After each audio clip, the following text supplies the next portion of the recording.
Joo. Millä fiiliksellä? Mä en tiedä yhtään sanoa samoja asioita kuin ekalla. Millä fiiliksellä lähdette se kilpailemaan? Ihan hyvällä fiiliksellä, että tänä vuonna selkeästi rennompi asenne kuin viime vuonna.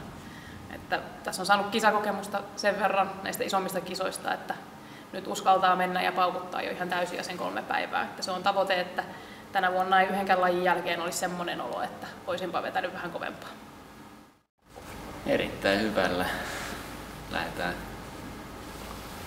parantamaan viime vuodesta, koska viime vuonna jäi loukkaantumisen takia kesken, niin nyt olisi tarkoitus tehdä kaikki lajit.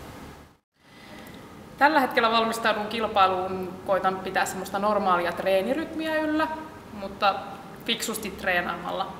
Koitan säästellä noita mun vamma-alueita.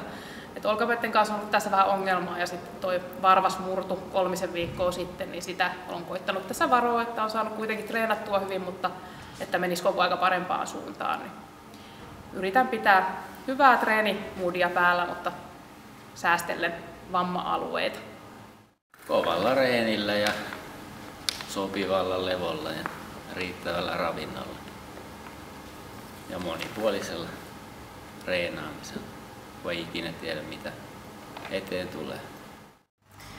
Kilpailemisessa parasta on se, että joka kerta on pikkasen parempi versio itsestään. Että joka kerta koitan saada vähän enemmän pusarrettua irti, niin se on jo ihan voitto itsessään. Että mulle ei se kisailu ole koskaan ollut sellaista sijoituspaikkojen kattelua, vaan enemmänkin sitä, että joka kerta saisi pikkasen paremman suorituksen itsestään irti. Et se fiilis sen lajin jälkeen, kun pääsee sieltä kentältä pois, niin on tosi hieno. Sitä on vaikea kellekään kuvailla, kuka sitä ei ole kokeillut. Se on tosi upea fiilis, kun saa itseensä ylitettyä.